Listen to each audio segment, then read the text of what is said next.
Ave Maria, cheia de graça, o Senhor é convosco.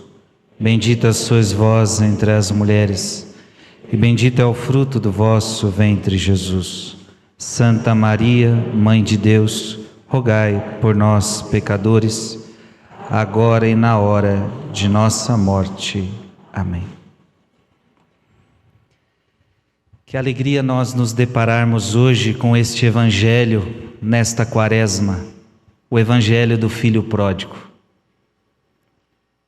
Talvez nenhum de nós aqui, talvez todos nós aqui, já fomos um dia um filho pródigo. Talvez eu e você um dia fomos afastados de Deus. Eu já fui. Talvez você, um período da sua vida, você passou distante de Deus, distante da igreja. Todos nós somos filhos pródigos.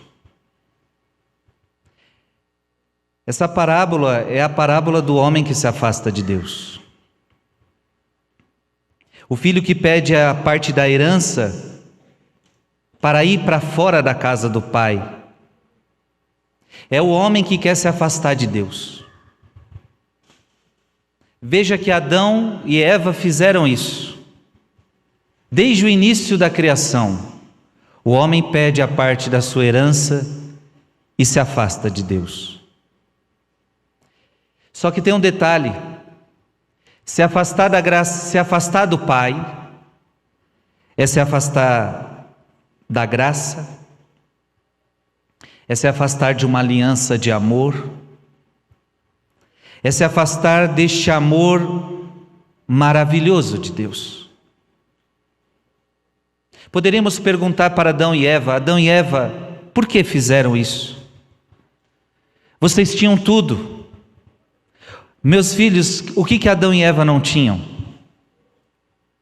Deus tinha dado tudo para eles. O Pai caminhava com Adão e Eva.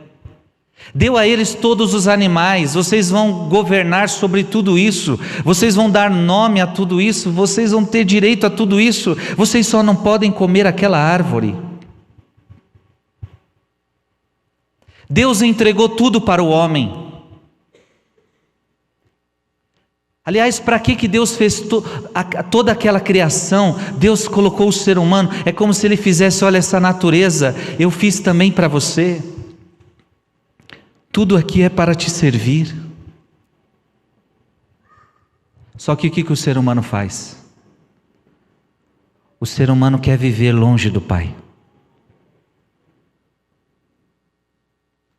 Você quer papai, você quer mamãe? Chega na adolescência dos seus filhos, você começa a perceber essa mesma realidade. Sim ou não? Você começa a perceber que você dá tudo para os seus filhos, você trabalhou, você se dedicou, mas chega uma hora que ele quer estar longe de você e ele quer independência.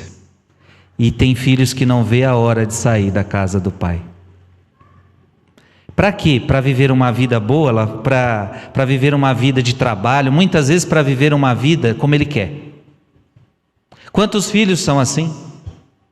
Eu não aguento mais viver na casa do pai, porque a casa do pai tem regras, a casa do pai tem limites, a casa do pai tem amor, porque o amor impõe limites, o amor tem correções. Quando a gente ama, a gente corrige. Quando a gente ama, a gente coloca limites. Quando a gente ama, a gente diz para um filho: você não pode fazer tudo o que você quer, porque fazer tudo o que você quer é você entrar no estado de libertinagem. Liberdade não é fazer tudo o que eu quero, liberdade é fazer o que é bom. Você é livre para fazer coisas boas. Quando você começa a usar da liberdade para fazer coisa ruim, você está sendo um libertino. E o papai e a mamãe corrigem, e Deus é aquele pai que corrige. O Deus é aquele pai que diz: aqui você tem certos limites. Mas o ser humano, ele quer se afastar do pai. Ele rompe o seu relacionamento com o pai. E quantas pessoas são assim? Até nos batizamos porque nos batizamos crianças. Só que quando vamos crescendo, Alguns ainda têm a graça de fazer a primeira Eucaristia. Lá com 9 aninhos, começa a fazer a primeira Eucaristia. 7 aninhos, 8, 9, fez a primeira Eucaristia. Aí vamos ficando adolescentes, alguns talvez entram naquele grupinho de jovens. Alguns vão ainda chegar ao crisma. E aí começa o desastre na igreja. Porque é no crisma que o jovem até quando faz, porque muita gente nem chega aí, quando faz o crisma, parece que é a hora que ele faz a ruptura com o pai. Verdade ou não é? Quantos, até mesmo você, talvez depois que você fez o crisma, ou talvez você nem fez o crisma, você já fez uma ruptura com a igreja, uma ruptura com o pai.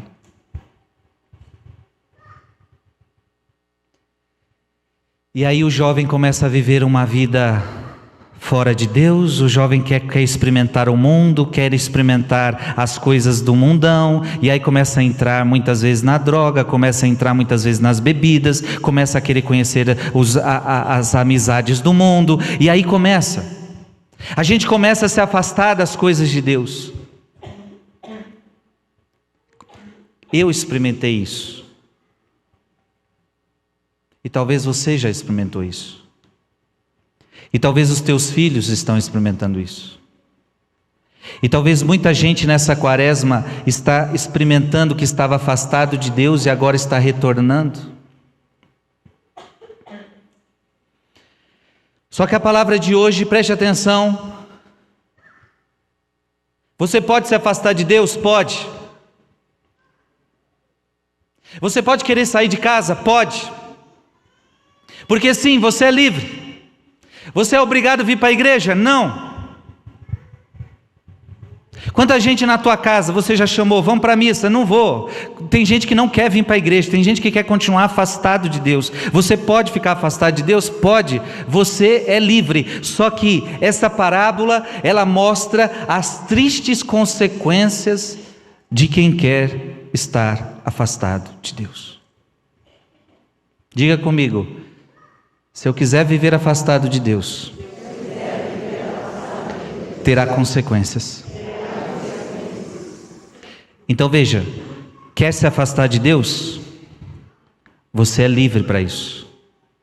Mas você vai experimentar algumas consequências, que eu já experimentei, e se você um dia viver longe de Deus, você também vai experimentar, ou você já experimentou. A primeira consequência, fome.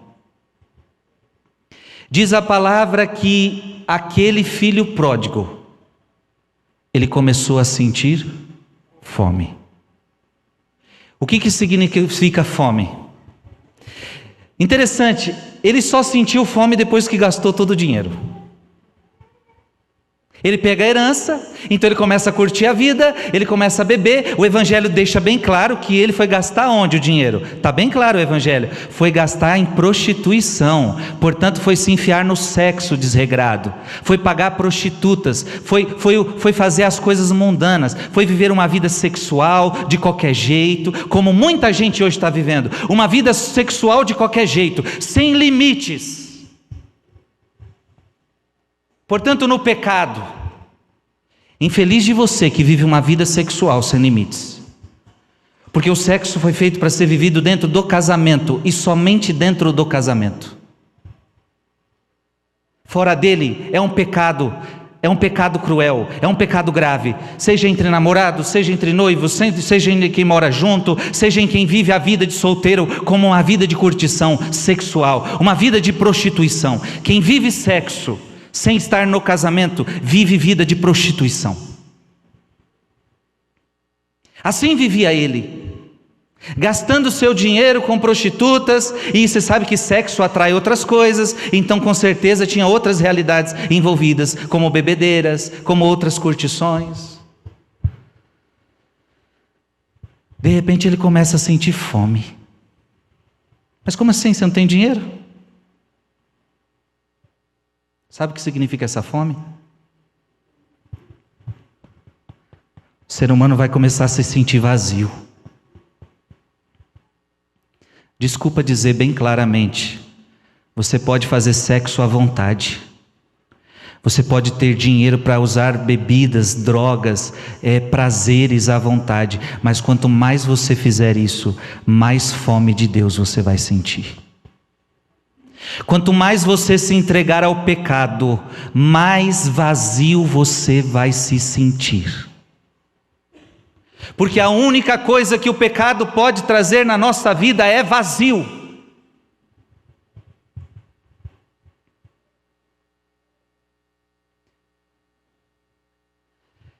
E a pessoa vai se esvaziando,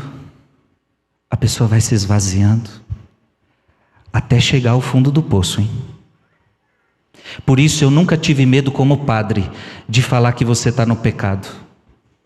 Porque quando eu digo que você está no pecado, eu estou querendo te dizer que você está levando uma vida vazia. Eu como padre nunca vou ter medo de dizer para um filho meu que você está no pecado. Porque eu sei que essa vida de pecado não vai te levar a lugar nenhum. Pelo contrário, só vai te trazer vazio. E o teu filho que está no pecado, pode ter certeza, ele está vazio. E teu marido e tua esposa que está no pecado está vazio. E se você que está me escutando agora está no pecado, você está vazio. O pecado vai me esvaziando, porque o pecado vai me tirando da minha essência, a essência de que eu sou filho de Deus, eu sou filho do Pai, eu não nasci para viver neste pecado. O catecismo da Igreja Católica diz que o pecado é algo que vai contra a minha razão, ou seja, eu estou indo contra a razão, eu não estou fazendo algo que agrada a Deus e nem a mim mesmo, eu estou me prejudicando. Este filho estava se prejudicando, este filho está buscando vazio, portanto ele está com fome, mas ele não está com fome mais de prostitutas, ele está com fome de Deus. Outra consequência, diz a palavra que ele foi conviver com quem? Com quem? Com os porcos. Segundo alguns santos, esses porcos significam os demônios. Quando você entra numa vida de pecado, você começa a conviver com os demônios. Aquela pessoa que está com o espírito de bebedeira, ela está com espíritos, muitas vezes ela está movida por demônios a viver numa vida de bebedeira. A pessoa que vive no espírito da prostituição, pode ter certeza que ela está convivendo com espíritos malignos rondando sobre ela, espíritos de prostituição, espíritos de mentira, espíritos de adultério, espíritos muitas vezes de homossexualidade. Espíritos que desvirtuam a tua natureza, espíritos que te levam a viver uma vida porca. Por que o porco revela? E o que o espírito maligno quer? Que você viva uma vida porca, uma vida suja. Deus te chamou para viver uma vida pura. Deus te chamou para viver uma vida linda, e o pecado quer que você viva uma vida suja, uma vida de porco.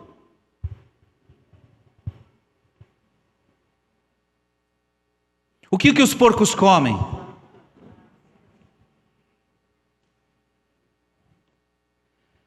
Porque ele queria comer a coisa dos porcos, hein? Ele estava com tanta fome que ele queria comer as coisas dos porcos. O que os porcos comiam, ele queria comer. Esse comer as coisas dos porcos significa comer as coisas mundanas. A quem está no mundo gosta de comer as coisas mundanas, porque quem diz a palavra de Deus, quem está na carne quer as coisas da carne. Quem está no mundo quer as coisas do mundo. Só que tem um problema, isso não satisfaz você. Não satisfaz. Mas quantos ainda estão iludidos, meus filhos? Quantos ainda estão perdidos?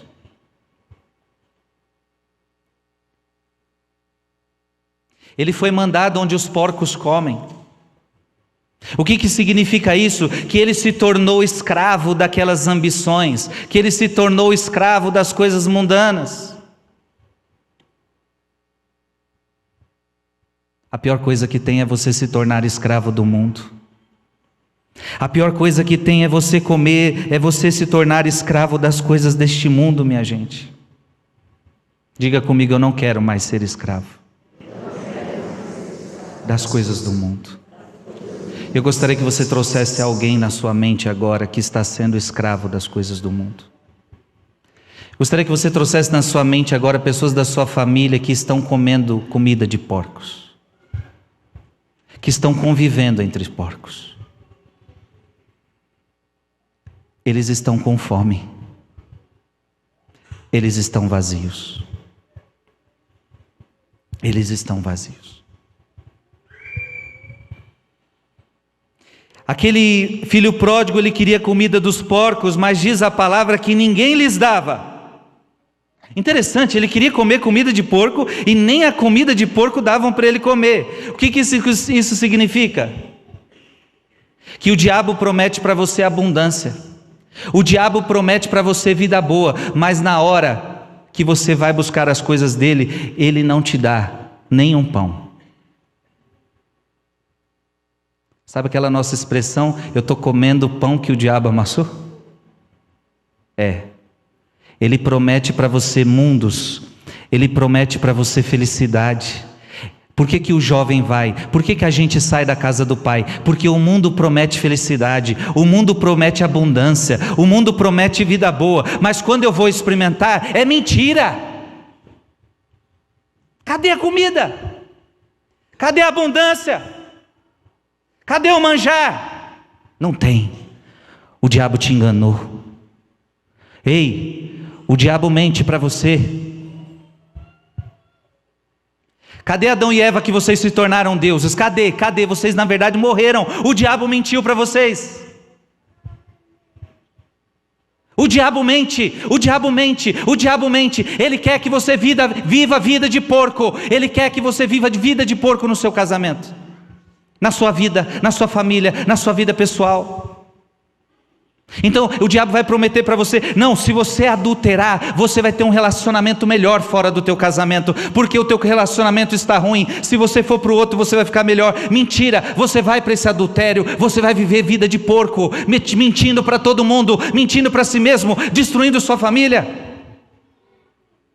O diabo mente para você que se você beber, você vai acabar com os seus problemas, você vai ter boas amizades, você vai viver uma vida legal, uma vida descontraída. Mentira, você vai entrar na bebedeira, vai se enfiar no vício, vai se enfiar em coisas erradas, e você vai se perder e vai destruir sua família.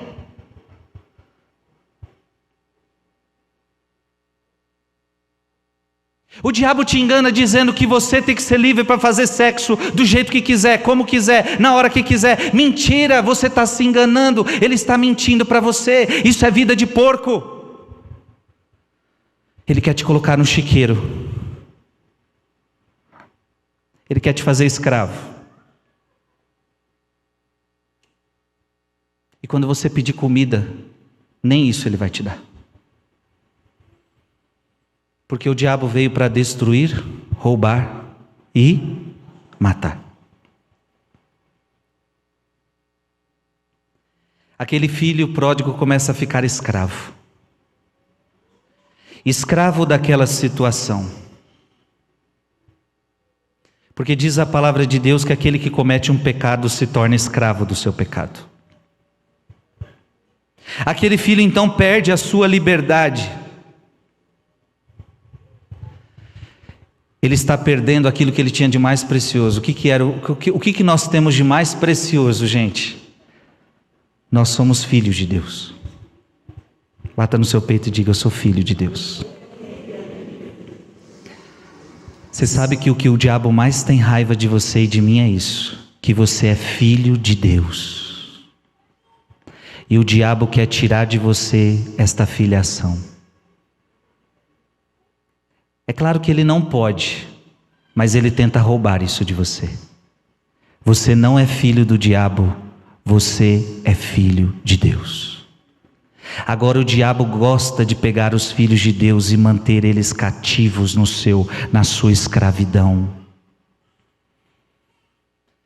E o diabo tem tentado levar os filhos de Deus para o inferno, porque até no inferno, quem se for para lá é filho de Deus, porque o batismo te imprimiu uma marca indelével que não sai de você. Você é filho de Deus, tem uma marca, um caráter, você é filho. Até no inferno, aquele é filho de Deus. O diabo quer manter você escravo. O diabo quer manter você submisso ao seu poder. Deu para entender as consequências, sim ou não?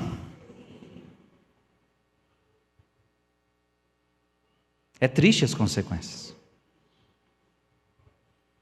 Só que essa parábola, ela mostra o retorno, o regresso à casa do Pai.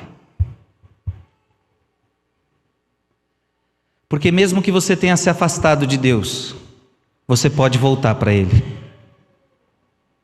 Mas Frei, e se o Pai não me receber? Não, essa parábola mostra que o Pai sempre vai te receber. Portanto, filhos e filhas, eu não sei como é que está a sua vida, eu não sei em que situação você se encontra, mas hoje é dia de a gente regressar para a casa do Pai. Amém? Olha para quem está do seu lado e diga: hoje é dia de você regressar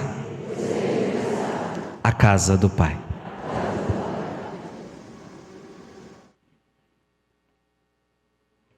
Aquele filho começa a se recordar da casa paterna. Na casa do meu pai eu tinha tudo. Na casa do meu pai eu tinha pão em abundância. Na casa do meu pai até os empregados estão comendo melhor que eu. Eu era filho. Ele começa a se recordar de como ele era bem tratado pelo seu pai. Ele começa a se recordar de como era bom viver com o seu pai. Muitos de nós, é nessa hora que a gente está lá no fundinho do poço do pecado que a gente se recorda: nossa, como era bom quando eu ia à missa, nossa, como era bom quando eu me confessava. Quanta gente já tem anos que não se confessa. Você que há anos não se confessa, você é um dos que precisa retornar à casa do Pai.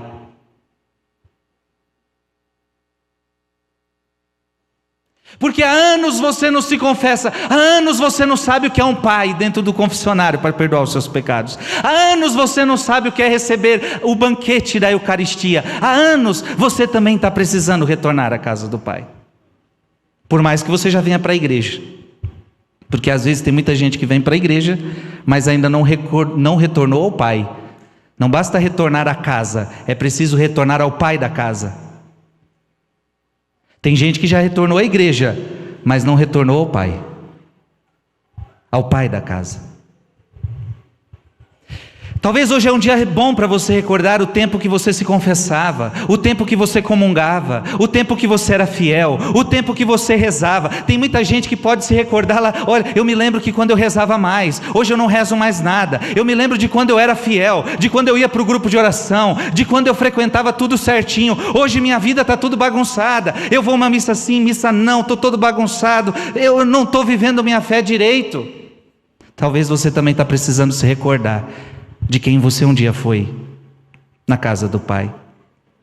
Ele tem a recordação da casa paterna.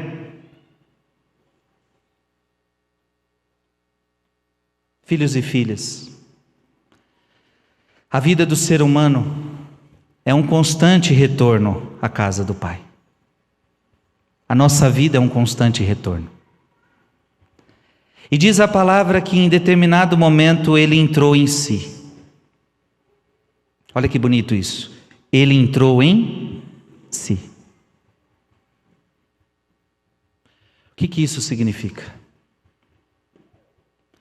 Que quando você se afasta de Deus, você também se afasta de si mesmo.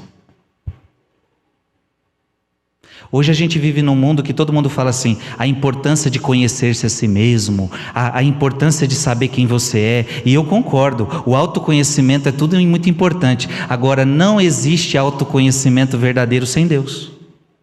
Você só vai conhecer você mesmo através de Deus. Então, quando o homem se afasta de Deus, ele também se afasta de si mesmo. Porque a palavra de Deus diz que Deus conhece você mais do que você mesmo. Então, se você quer conhecer quem você é, deixa que Deus te revele, porque Ele te conhece mais do que você mesmo. Tem alguém que te conhece mais do que você mesmo. Quando o homem foge de Deus, ele foge de si. Quando o homem foge de Deus, ele começa a virar um bicho. Quando o homem foge de Deus, ele já não sabe mais quem ele é. Ele vai perdendo a sua identidade. Quando você foge de Deus, você vai perdendo a sua identidade.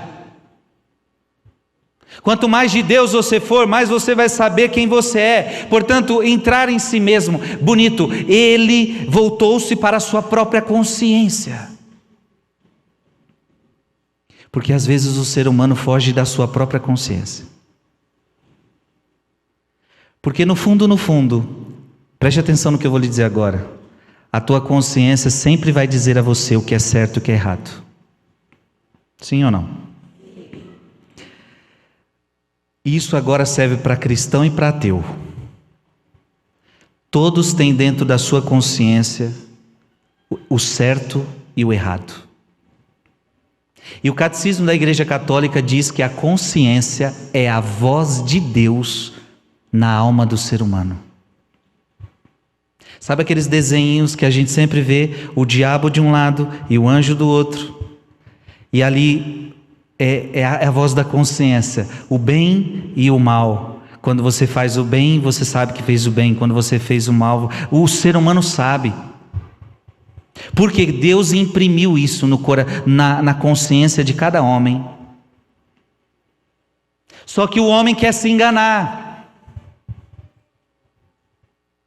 Aquele filho pródigo, ele retornou, entrou dentro de si mesmo. Ele começou a olhar para a sua consciência. Você está precisando fazer isso. A quaresma é momento para a gente entrar em nós mesmos, para revermos as nossas consciências, para revermos aquilo que precisamos mudar.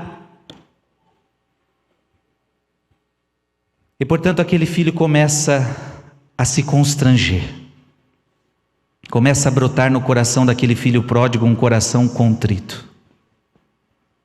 Ele começa a se arrepender da besteira que ele fez.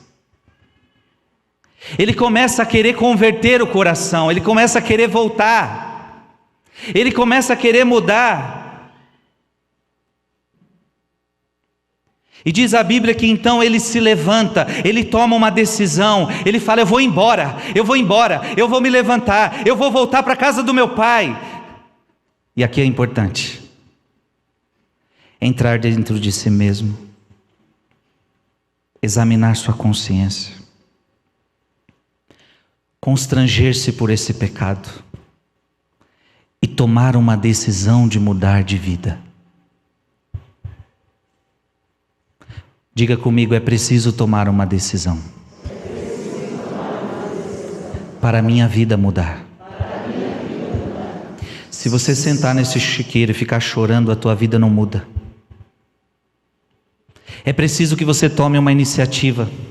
É preciso que você tome uma decisão. Se você quiser sair desse pecado, você precisa tomar uma decisão. Se você quiser sair desse chiqueiro, você vai ter que tomar uma decisão. Desculpa, mas tem muita gente que está vivendo igual os porcos no chiqueiro. Você não está vivendo uma vida feliz. E para viver, sair desse chiqueiro, você precisa tomar uma decisão. Você precisa voltar para a casa do Pai. E deixa eu falar para você, filho e filha, voltar para a casa do Pai na Igreja Católica é a mesma coisa que dizer que você precisa voltar à casa do Pai mediante o sacramento da confissão. Amém? É assim que um católico volta para a casa do Pai. Mediante um confessionário. Veja que aqui tem os passos de um confessionário. Eu me afastei de Deus, agora eu preciso fazer um exame de consciência. Eu entro em mim mesmo, faço um exame de consciência. Eu entro no estado de contrição. Eu tomo uma decisão de mudar e vou ao encontro do Pai. E lá no confessionário eu vou dizer igual o filho pródigo: Pai, eu pequei contra o céu e contra ti. Um pedido de perdão. Já não sou digno de ser chamado teu filho. No confessionário é preciso ter um pedido de perdão. No confessionário é preciso ter humildade. Veja que esse já não sou digno de ser chamado teu filho mostra que o filho pródigo está tendo humildade. Trata-me como um dos teus empregados, eu já não sou digno de ser chamado teu filho. Coloque a mão no seu coração e diga: Senhor Deus, dai-me a graça de voltar para a tua casa. E se você está na casa do Pai, você vai dizer: dai-me a graça de nunca sair de tua casa. Amém?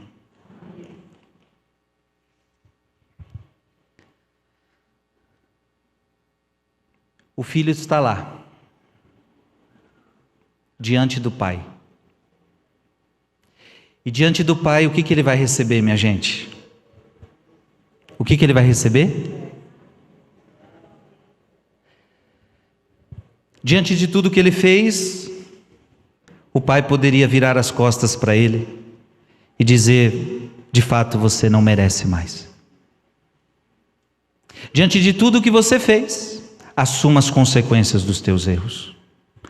Diante de tudo que você fez, você não tem mais perdão. Podia ou não podia ter feito isso? Só que a parábola é a parábola do Pai misericordioso. Eu queria apresentar para vocês o Deus, o nosso Deus. O nosso Deus, minha gente, é misericórdia. Isso significa que Deus sempre espera o retorno do pecador. Como é que é o começo da parábola? As pessoas estavam criticando Jesus porque ele comia com os pecadores. Para explicar por que ele acolhe pecador, por que ele come com pecador, ele está explicando essa parábola. Sim, eu sempre vou acolher o pecador. E a prova é que a Bíblia diz que ele ainda acolheu com beijos e com abraços. Você vai pecar, você vai o trair, você vai o negar, você vai dar um chute na bunda do pai, você vai fazer tudo de mal para o pai, mas quando você voltar para a casa dele, ele vai acolher você com um abraço e ele vai acolher você com um beijo. Na casa do pai, você sempre será acolhido com abraços e beijos, porque para ele você sempre será o seu filho. Sempre.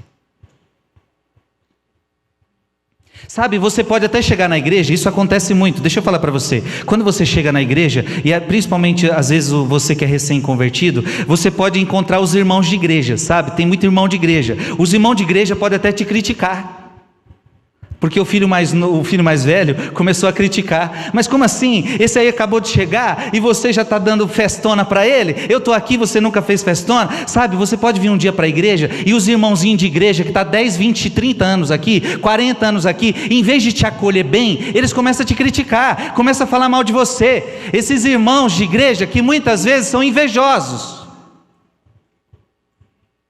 esses irmãos de igreja que acham que porque está há 30, 40, 50 anos aqui dentro, são melhores que você. Esses irmãos de 30, 40, 60, sei lá quantos anos de igreja, olha para você que está chegando agora todo estrupiado, e ele fala, olha aquele ali, olha como é que ele está, olha não sei o que, te olha como menos. Mas eu quero te dizer que não importa como os irmãos de igreja te olhem, o importante é que quando você entra na casa do Pai, é a forma que Deus te olha, e Deus te olha como filho, Deus te olha como filho.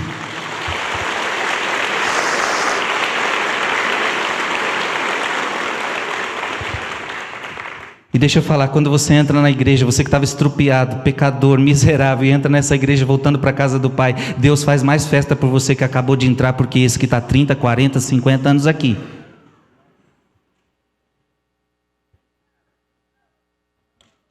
Para Deus você é filho.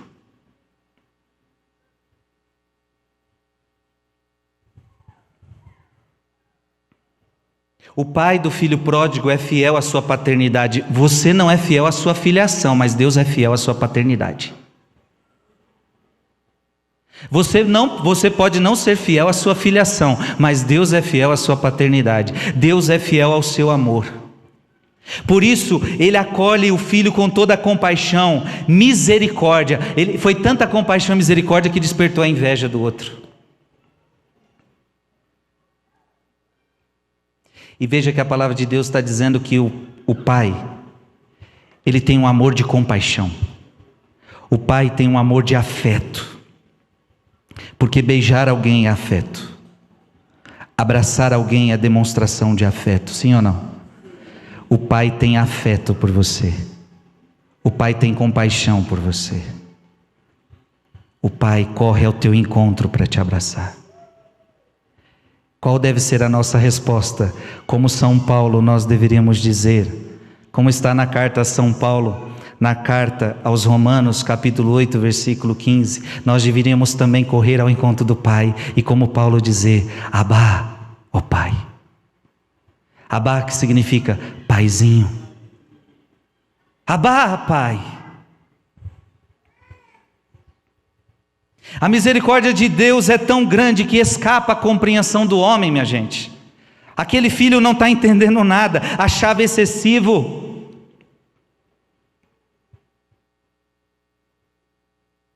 Agora calma, para você que está dentro da igreja, para você que nunca se afastou da casa do Pai, Santa Teresinha tem uma palavra para você. Devemos considerar que se Deus tem compaixão dos pecadores, quanto mais terá dos que se esforçam por permanecer fiéis. Calma, você que está na casa do Pai, Deus ama você também. E Santa Teresinha diz, o bom Deus infinitamente justo, que se dignou perdoar com tanta misericórdia as culpas do filho pródigo, não será também justo comigo se estou sempre junto dele? Claro, Deus ama você também que não se afasta da casa dele, claro. Deus ama a todos, indistintamente. Diga obrigado por teu amor, Jesus. Obrigado por teu amor, Pai. Quando Deus derrama misericórdia sobre alguém, veja que o pai quando o filho volta para casa, o pai não joga na cara dele as culpas dele. Às vezes nós vamos corrigir o outro e a gente joga tudo na cara dele, os pecados dele. Briga de marido e mulher é assim, um vai jogando na cara do outro o pecado do outro. O pai não fez isso. O pai não jogou na cara a culpa dele. Porque quando é a misericórdia, faz com que o outro não se sinta humilhado, mas que se sinta amado, que se sinta encontrado, que se sinta revalorizado. O pai mostra a alegria de terem reencontrado, por terem encontrado ele vivo. É um bem reencontrado. O filho pródigo retorna à sua verdade. O filho pródigo retorna à sua essência. O filho pródigo retorna à casa do pai. Vamos voltar à casa do pai, gente. Que nessa quaresma é o pedido que eu peço a muitos que estão fazendo esse retiro quaresmal. Vamos voltar à casa do Pai. Mas o pai disse aos empregados: trazei depressa a melhor túnica para vestir meu filho. Colocai um anel no seu dedo, sandálias nos pés, trazei-lhe um novilho gordo e matai-o. Vamos fazer um banquete, porque este meu filho estava morto e tornou a viver, estava perdido e foi encontrado. E aqui a gente já vai terminando. Eu queria que você entendesse o significado dessas coisas. Primeiro,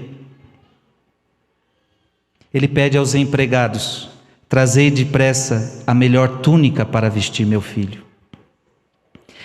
Esses empregados talvez representam, alguns santos dizem isso, que representam os sacerdotes, que através do batismo e dos outros sacramentos recobrem as almas do próprio Cristo.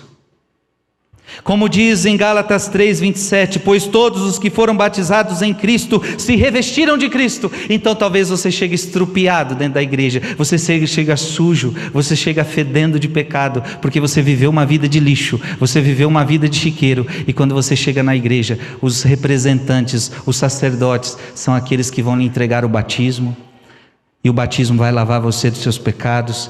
É o sacerdote que vai confessar os seus pecados, limpando a tua alma dos teus pecados, te dando uma veste nova, porque a veste que você estava muito suja de pecado. Os sacerdotes então, como representantes de Cristo, como servos de Cristo, começam a devolver a você a dignidade dos filhos de Deus. Este vestido significa a volta da dignidade perdida. Bota uma roupa nova, porque a roupa que você estava não é a roupa de um filho, é a roupa do pecado. Essa veste nova significa a volta da dignidade perdida. Alguns santos chegam a dizer também que esta veste significa a sabedoria, o amito da sabedoria. Ou seja, a partir de agora, filho, você recebe de novo a sabedoria de viver. Você perdeu a sabedoria. Essa veste nova significa dignidade, significa sabedoria. Coloca um anel. Coloca o anel no seu dedo. Esse anel para os santos significa a fé, significa a volta à verdade, significa o Espírito Santo, significa a salvação, significa o símbolo da aliança. O anel significa o símbolo da aliança. Ou seja, você que é casado, você coloca uma aliança que significa a união de um esposo com uma esposa. Esse anel no filho pródigo significa que o filho volta ao relacionamento com seu pai, a uma aliança de amor que a gente tinha perdido. Filho, volta de novo para a aliança, volta de novo para a aliança do meu amor. Coloca as sandálias nos seus pés. Essa sandália significa: afaste-se agora, meu filho, das coisas terrenas. Não ande mais pelos caminhos tortuosos. Não ande mais pelos caminhos do mundo. A partir de agora, essas sandálias são sandálias novas para você andar nos caminhos de Deus. E para isso, mortifique-se dos apetites da carne. Trazei-lhe um novilho gordo. Esse novilho gordo, segundo os santos, significa o próprio Cristo.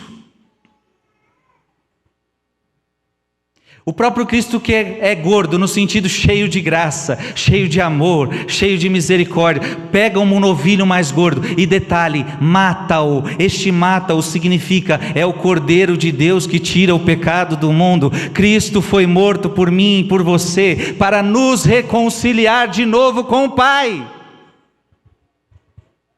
Veja que nessa parábola tem essa realidade simbólica. Deus matou, Deus entregou o seu próprio Filho à morte, o Cordeiro de Deus que tira o pecado do mundo. Para quê? Para reconciliar nós que estávamos afastados dele, para nos reconciliar com seu Pai. Então, graças à morte de Cristo na cruz, eu e você fomos reconciliados com Deus. Glória a Deus.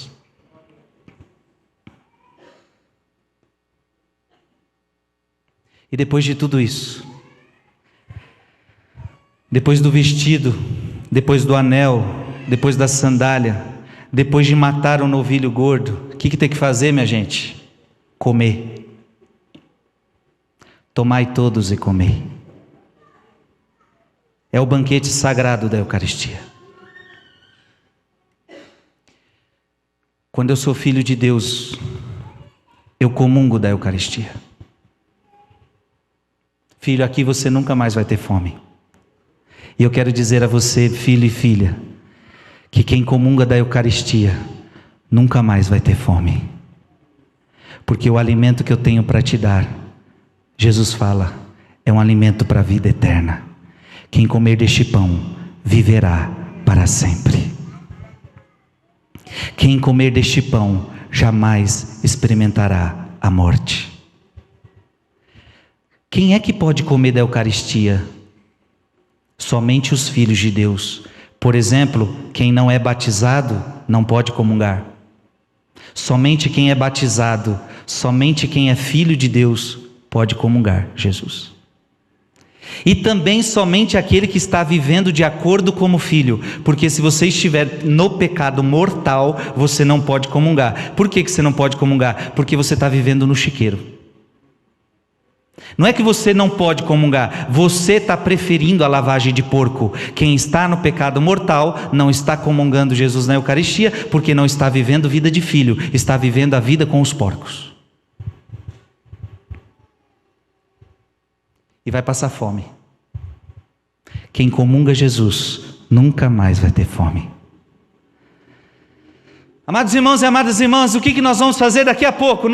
O padre vai oferecer para você uma hóstia dizendo: eis o corpo de Cristo, eis o banquete sagrado, e vai entrar dentro de você um pão, que, desculpe dizer, a gente, para alimentar a nossa fome, a gente precisa ter um pratão de comida, cheio de coisa, para saciar aquilo, mas na missa, basta uma partícula desta hóstia, ou uma gota do vinho de Cristo, do sangue de Cristo, para saciar tua fome de felicidade, e o teu coração vai ficar repleto hoje, você vai saciar a tua fome de uma presença que não é deste mundo, de um alimento que não é deste mundo, e você vai sair dessa igreja uma pessoa mais feliz deste mundo.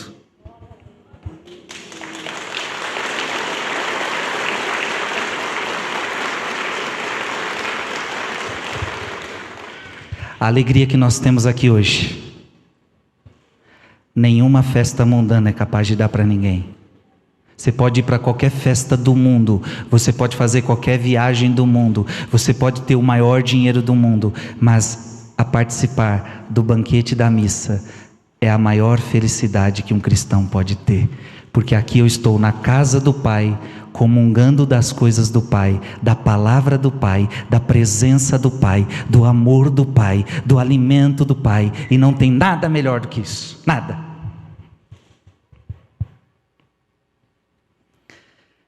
Mas era preciso festejar e alegrar-nos, porque este teu irmão estava morto e tornou a viver, estava perdido e foi encontrado. Se ele morreu é porque ele estava vivo.